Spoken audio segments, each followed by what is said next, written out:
Yo sí soy un tipo educado y formado. Yo sí escribo mi discurso.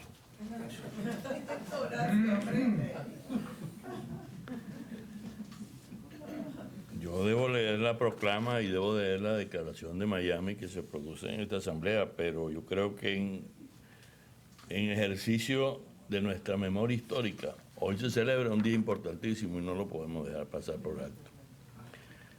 Un 26 de marzo, pero de 1760, 50, estoy medio ciagato yo, nació un gran venezolano. Un gran venezolano que tiene que ver con esto. Francisco de Miranda. ¿Y por qué Miranda es importante? Porque, entre otras cosas, Miranda creía en la necesidad de que América Latina se independizara de España y se convirtiera en una nación soberana. Eso es lo que estamos hablando.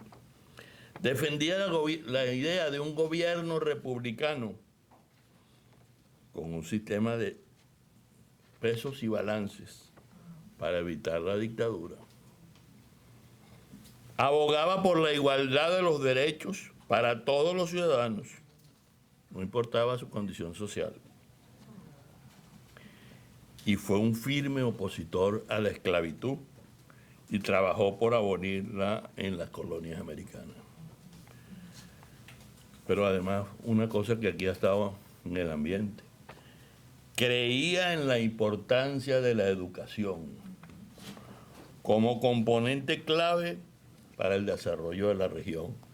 Uno de los precursores de Mercosur, diría yo, y de toda esta cantidad de cosas.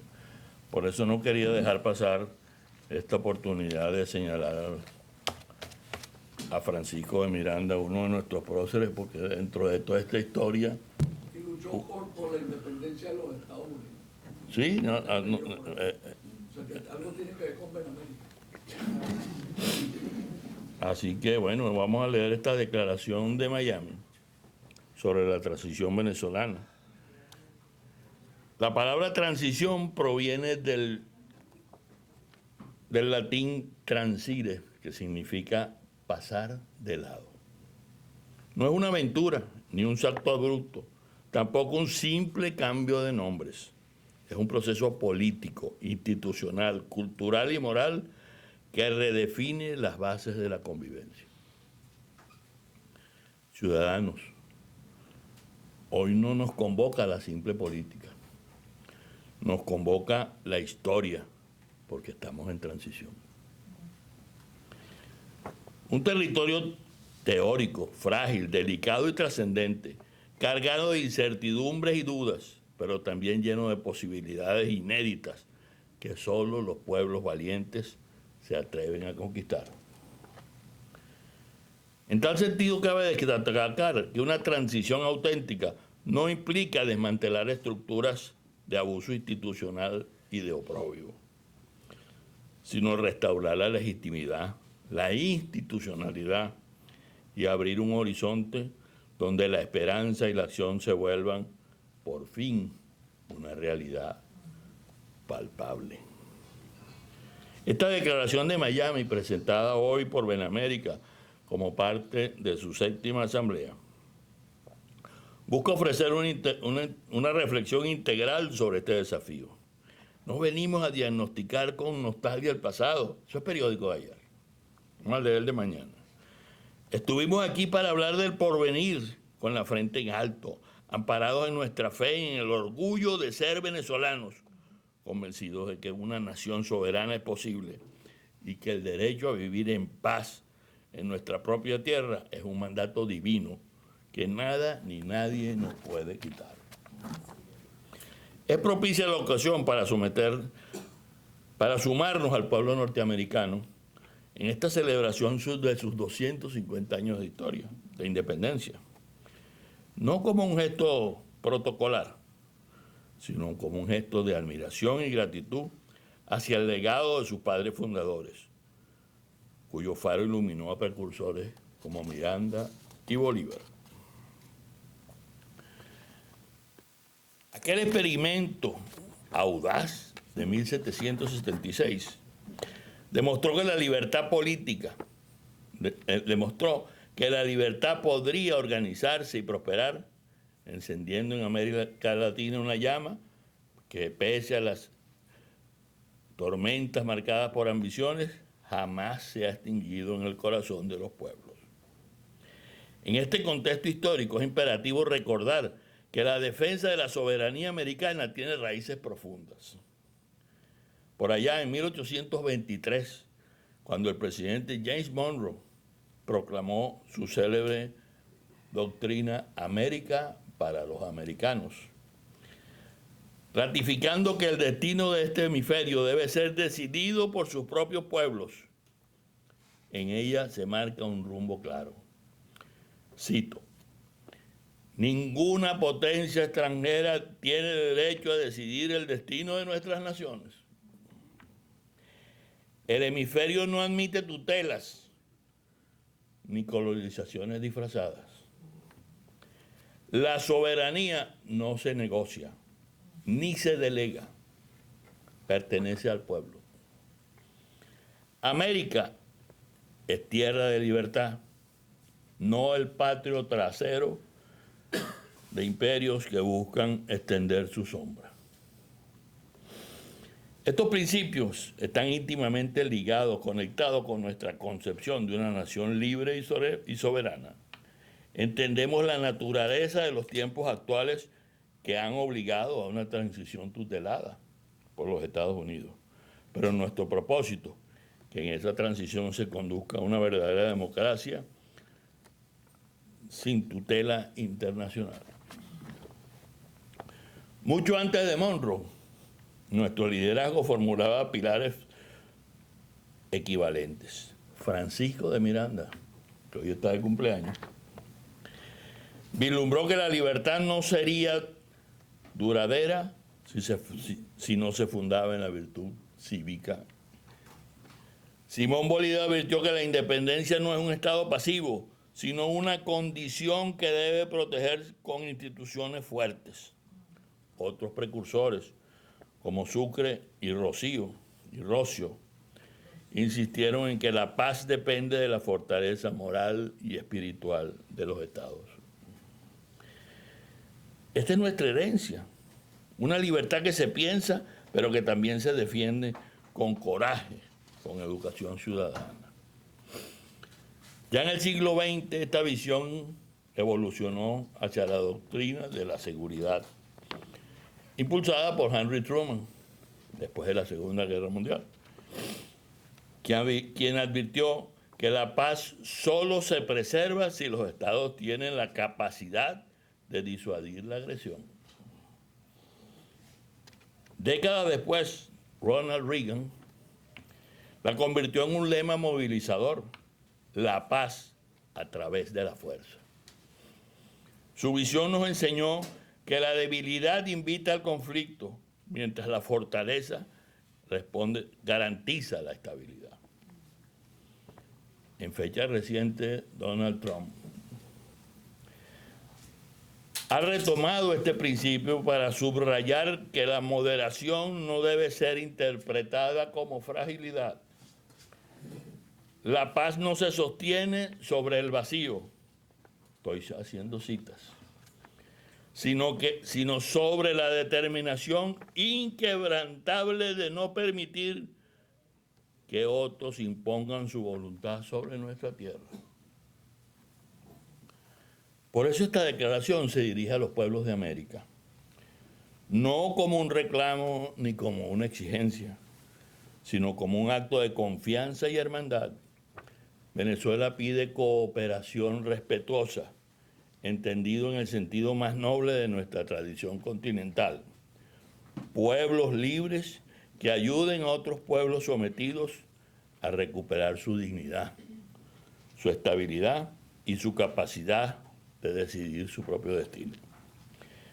Esta solidaridad hemisférica debe ser un acto de humanidad, de responsabilidad compartida y de respeto mutuo. En este marco, la cooperación de los países hermanos debe entenderse como un acompañamiento fraterno. Venezuela asume su responsabilidad histórica, aunque reconoce que la reconstrucción del país también puede fortalecerse con la solidaridad de quienes comparten con nosotros la historia, la geografía y el destino del continente. La ayuda que solicitamos no sustituye la voluntad del pueblo venezolano, la fortalece. La reconstrucción venezolana exige una voluntad de cambio que coloque a las personas en el centro de la vida nacional, donde reside su verdadera y legítima soberanía. Requiere de un liderazgo ético, capaz de unir, escuchar y sanar partidos políticos comprometidos con la formación ciudadana y la transparencia, instituciones fuertes que garanticen justicia, derecho y convivencia, con libertad de expresión, sin condiciones ni censuras. Y elecciones libres, transparentes, verificables, que permitan que la voluntad popular se exprese sin miedo y sin coacción, exaltando que la democracia no es solo un sistema político, es un acto de afirmación de la dignidad humana. Así la Venezuela que se levanta no es la caricatura de un país reducido a sus recursos naturales, no es lo que está en el subsuelo, es lo que está en la superficie. Es una nación de ciudadanos que han resistido, que han trabajado, que han migrado con dolor y que están dispuestos a regresar con la esperanza de reconstruir la patria. Una nación que pide cooperación, no tutela. Solidaridad, no imposición. Acompañamiento, no dirección. Una nación que, como enseñaron Miranda y Bolívar, solo será plenamente libre cuando la fuerza moral, institucional y ciudadana sean suficientes para sostener su soberanía. Y esa fuerza nace de su gente. Hoy, pensando en el escenario de la transición, Venezuela sostiene la carga de una doble memoria: 40 años de democracia, de civilidad, de prosperidad, que construyeron un país de gran progreso, y 27 años de oprobio, de autoritarismo que desmanteló y destruyó la República. Esta amarga experiencia nos lleva a una verdad ineludible. La libertad se pierde cuando una nación abandona la vigilancia y la virtud pública. Una alarma que debemos añadir: la amenaza del crimen organizado y el narcotráfico como mecanismo de dominación. Por ello, la reconstrucción de Venezuela es el eslabón vital para la libertad de toda América. Nuestro continente debe ser para los pueblos, no para carteles y tiranos. Una transición auténtica requiere desmantelar el aparato represivo y sanar las heridas mediante una reconciliación sin impunidad. La política es necesaria para la dignidad y la verdad es indispensable para la paz. Por consiguiente, la transición debe verse como el camino legítimo para reinventar nuestra democracia. Una transición auténtica no se limita a sustituir un gobierno, implica transformar la gobernanza, liberar a los presos políticos y devolver el poder al ciudadano. La historia nos enseña, a través de ejemplos como el de Adolfo Suárez en España o el de Patricio Aylwin en Chile, que el cambio exige estrategia y unidad. O inspirarnos en la autoridad moral de Juan Pablo II, que nos enseñó: el miedo desaparece cuando un pueblo recupera su dignidad. Venezuela tiene los recursos, tiene una diáspora talentosa, brillante y sobre todo tiene una voluntad de hierro. Debemos desechar la era de los caudillos mesiánicos, degradar el liderazgo individualismo por un liderazgo colectivo, comprometido con el país, dando la razón al enunciado de que el poder es un servicio y los líderes de este proceso deben ser los primeros servidores de la nación. Nuestra ruta debe ser a campo travieso, una transparencia total, sin acuerdos bajo mesa, avanzar paso a paso con la seguridad de que cada avance es irreversible porque cuenta con el respaldo de la verdad.